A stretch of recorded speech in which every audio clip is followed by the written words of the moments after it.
Hello दोस्तों, आप सभी का हमारे चैनल रेडियोग्राफ विद यूपी वाला में स्वागत है। आज टेस्ट 3 हम स्टार्ट करने जा रहे हैं। तो चलिए दोस्तों, कल हमने 50 क्वेश्चन अटैम्प्ट कर लिए थे, आज 51 से स्टार्ट करते हैं। आज ज़्यादा क्वेश्चन नहीं है बट शुरू करते हैं। 51 the CT scanner room are coated with, यानी कि जो सिटी का रूम बनाया जाता है, सिटी स्कैनर का रूम बनाया जाता है, उसको किससे कोटेड किया जाता है, यानी किससे लाइन किया जाता है। ग्लास से, लेड से किया जाता है, ग्लास से किया जाता है, टंगस्टन से किया जाता है, आयरन से किया जाता है। तो जो सिटी स्कैनर जो रूम होता है उसको किससे कोटेड किया जाता है बच्चों?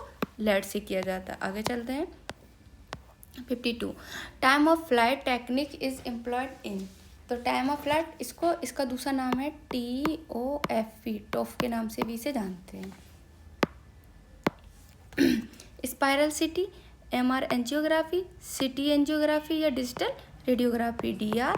ठीक, तो देखो ये है time of flight. Time of flight किस में यूज़ किया जाता है? MRI में। MRI में कौन सा MRI? MR angiography. एंजियोग्राफी किसकी स्टडी या किसको देखने के लिए? विजुलाइज बेसल्स को देखने के लिए यूज़ किया जाता है। आगे चलते हैं। 53 which of the following is not ionising, यानी कि इनमें से कौन सी जो रेडिएशन है वो नॉन आयोनाइजिंग है, यानी कि वो रेडिएशन कॉज नहीं करती। तो beta radiation, alpha radiation, gamma radiation या यूवी रेज। तो यहाँ से बीटा और अल्फा और गामा ये तो तीनों आयोनाइजिंग है, ये रेडिएशन कॉज करती हैं, तो यू भी हमारा आंसर हो जाएगा दोस्तों। आगे चलते हैं। 54 USG wave travel in a human body at the rate of, यानी कि जो USG है वेव है, USG की वेव है, वो ह्यूमन की बॉडी में किस रेट से ट्रेवल करती हैं?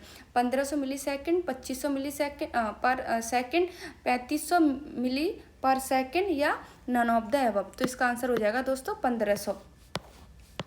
55 red is a one two produce, यानी कि रेड वन इज प्रोड्यूस 10 अर्ग पर ग्राम और 100 अर्ज पर ग्राम, 0.1 अर्ग पर ग्राम और 1000। तो इसका ऑप्शन क्या हो जाएगा? 100। 56 ultrasound frequency used for diagnostic purpose in obstetric, देखो यानी कि जो डायग्नोस्टिक में अल्ट्रासाउंड की जो फ्रीक्वेंसी यूज़ की जाती है कहाँ? डायग्नोस्टिक यानी कि जांच में, वो कितनी फ्रीक्वेंसी होती है? 1 से 20 मेगाहर्ट्ज, 20 से 40, 40 से 60, 60 से 80, 80 से 100। तो दोस्तों इसका आंसर क्या हो जाएगा? 1 से 20 मेगाहर्ट्ज ये डायग्नोस्टिक में यूज़ की जाती है। आगे चलते हैं। 57 all of them use ionising radiation except, यानी कि नॉन आयोनाइजिंग, या फिर बताना है। अभी हमने नोट करके पूछा था, अब यहाँ पे नॉन आ गया। ठीक, नॉन आयोनाइजिंग रेडिएशन एक्सेप्ट, इनमें से कौन सी नहीं है? तो अल्ट्रासाउंड यानी कि अल्ट्रासाउंड या बोल दो, या अल्ट्रासोनोग्राफी, थर्मोग्राफी या MRI, तो और रेडियोग्राफी। तो देखो अल्ट्रासाउंड या अल्ट्रासोनोग्राफी ये USG, ये भी नॉन आयोनाइजिंग होती है। थर्मोग्राफी स्टडी होती है इलेक्ट्रिसिटी की। MRI में क्या यूज़ किया जाता है? प्रोटॉन वगैरह, मैग्नेटिक फील्ड यूज़ की जाती है। तो ये तीन तो हो गई non ionising.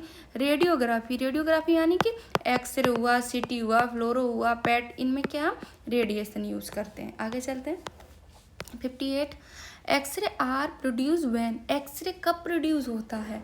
Option A electron beam strike the nucleus of the atom, यानी कि इलेक्ट्रॉन बीम आएगी और कहाँ? न्यूक्लियस पर टकराएगी। कहाँ टकराएगी? न्यूक्लियस पर, तब इलेक्ट्रॉन निकलेंगे, वो तब एक्सरे प्रोड्यूस होगी। Electron beam strike the anode, anode पर जब इलेक्ट्रॉन स्ट्राइक करते हैं तब एक्सरे निकलते हैं।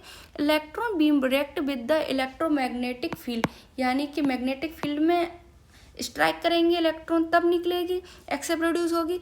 Electron beam strike the cathode, क्या इलेक्ट्रॉन स्ट्राइक करते हैं कैथोड में? नहीं भैया, कैथोड से तो इलेक्ट्रॉन निकलते हैं। तो इसका ऑप्शन क्या हो जाएगा दोस्तों? ये बी, जब कैथोड से इलेक्ट्रॉन निकलता है और जाके एनोड से टकराता है। एनोड के किससे? टारगेट वाले पार्ट से।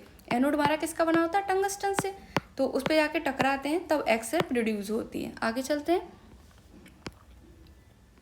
एक्सरे आर मॉडिफाइड, एक्सरे किससे बने हैं? मॉडिफाइड है, किसका X-ray modified? Proton, electron, neutron, positron.